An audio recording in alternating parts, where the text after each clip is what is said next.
ये देखो वेक्टर का बड़ा दिमाग वाला क्वेश्चन है। कह रहा है दो फोर्सेस है, एक ये दिया है एक ये दिया है। तो vector P plus vector Q एगो फोर्स है, नाम लिख दिए F1। दूसरा है vector P minus vector Q, यह फोर्स F2। ठीक। कह रहा है जहाँ वेक्टर पी और वेक्टर क्यू परपेंडिकुलर है। अच्छा, वेक्टर पी और वेक्टर क्यू परपेंडिकुलर है। ठीक। कह रहा है जब ये दोनों फोर्स एंगल θ1 पे एक्ट करता है, देखो when act at an angle θ1 to each other, जब ये दोनों θ1 एंगल पे एक्ट करता है तो इसके रिजल्टेंट का मैग्नीट्यूड इतना है। अच्छा बात है। जब यही दोनों फोर्स θ2 एंगल पे एक्ट करता है, F1 F2, तो तब इसके रिजल्टेंट का मैग्नीट्यूड इतना है।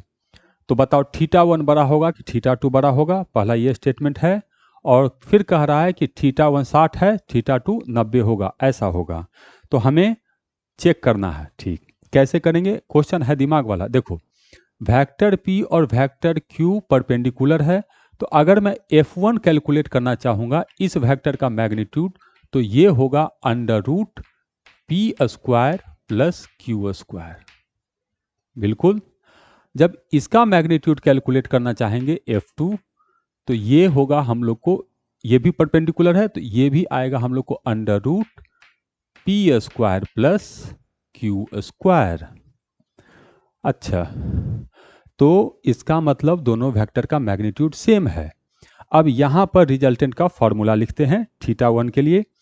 तो यहाँ पर रिजल्टेंट ये है, तो रिजल्टेंट का लिखेंगे इसका, तो ये आएगा अंडर रूट इन दोनों वेक्टर के रिजल्टेंट का, तो ये होगा F1 square plus F2 square plus 2 F1 F2 cos theta equal to, करा इसका रिजल्टेंट ये है, तो under root 3 into p square plus q square.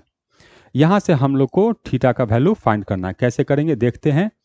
F1 F2 तो बराबर है, रूट हट जाएगा और F1 का स्क्वायर लिखेंगे तो ये आ जाएगा।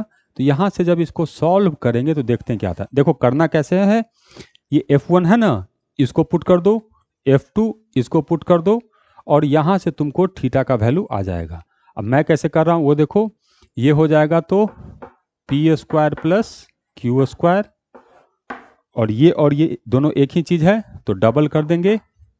ठीक, प्लस टू इंटू ये भी हो जाएगा P square plus q square into cos theta, ये आ गया। और इधर से कर देंगे तो ये आ जाएगा हम लोग को 3p square plus 3q square. ठीक है।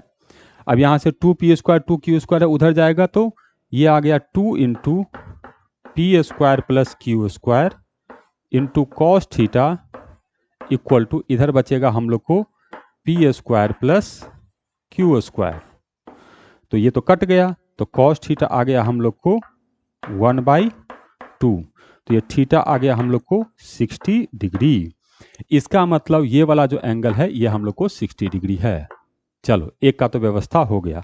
अब यही जब सेकंड काम करेंगे तो इसका मैग्नीट्यूड यहाँ थीटा की जगह θ2 रखेंगे और यहाँ 3 की जगह हो जाएगा 2, तो 3 की जगह यहाँ पुट करना है 2।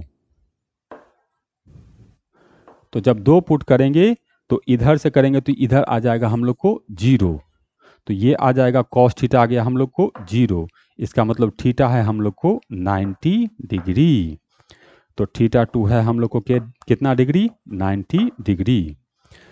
तो सेकंड स्टेटमेंट देखो, कह रहा है θ1 60 डिग्री, बिल्कुल सही बात। θ2 90 डिग्री, बिल्कुल सही बात। और θ2 θ1 से बड़ा है, हाँ θ2 θ1 से बड़ा है। तो पहला स्टेटमेंट भी ट्रू, दूसरा स्टेटमेंट भी ट्रू।